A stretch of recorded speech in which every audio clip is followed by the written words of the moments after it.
ലഹരിക്കേസ് പിടികൂടുന്നതിൽ വിട്ടുവീഴ്ചയില്ലെന്ന് മന്ത്രി മുഹമ്മദ് റിയാസ്. ശക്തമായ നടപടികൾ തുടരും. ലഹരിവേട്ടയിൽ രാഷ്ട്രീയം കാണുന്നത് ശരിയല്ല. ലഹരിയെ അല്ല SFIയെ ഒതുക്കാനാണ് ചിലർക്ക് വ്യഗ്രതയെന്നും റിയാസ് പറഞ്ഞു. ഏതെങ്കിലും ഒരു സംഘടനയോ രാഷ്ട്രീയ പാർട്ടിയോ ആണ് ലഹരിക്ക് പിന്നിലെന്ന് പറയാനാകില്ല. അങ്ങനെ പറയുന്നവരെ ജനം തിരിച്ചറിയും.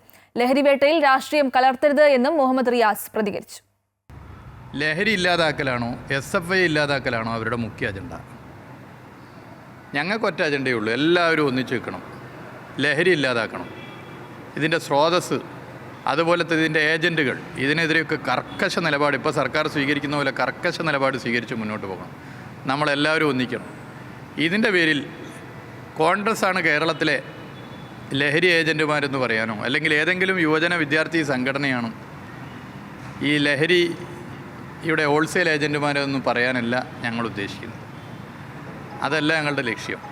എല്ലാവരും ഒന്നിക്കണം. ഇതൊരു സാമൂഹിക പ്രശ്നമാണ്. എല്ലാവരും ഒന്നിച്ചു പോകണം. UDF യോഗം കൂടി തീരുമാനിച്ചിട്ടാണ് ഇതിൻ്റെ വിതരണം നടത്തുന്നത്. അല്ലെങ്കിൽ UDF ആണ് ഇതിൻ്റെ ഏജൻറ്റുമാർ എന്ന് ഞാൻ പറയുകയാണെങ്കിൽ എത്ര അപക്വമാണ്. ശരിയാണത്. അങ്ങനെയല്ലല്ലോ നമ്മൾ നിലപാട് സ്വീകരിക്കേണ്ടത്. അല്ലെങ്കിൽ ഏതെങ്കിലും ഒരു വിദ്യാർത്ഥി സംഘടനയെ പോയിൻ്റ് ചെയ്തുകൊണ്ട് ഇവരാണ് ഇതിൻ്റെ ഒക്കെ പ്രശ്നം എന്ന് ഞാൻ പറയുകയാണെങ്കിലോ, നമ്മൾ മനസ്സിലാക്കേണ്ടത് ഇന്ന് പെട്ടെന്ന് പണമുണ്ടാക്കുക എന്നുള്ള ലക്ഷ്യം വെച്ചുകൊണ്ടും ആളുകൾ ഇതിൻ്റെ ഭാഗമായി മാറുകയാണ്. ഒരു അപകടകരമായ വർഗം ഇതിൻ്റെ ഭാഗമായി ഉയർന്നു വരുന്നു. A dangerous class. മഹാനായ ലെനിൻ്റെ വാക്കുകൾ കടമെടുത്ത് പറഞ്ഞാൽ ഇതിൻ്റെ ഭാഗമായിട്ട് ഉയർന്നു വരികയാണ്.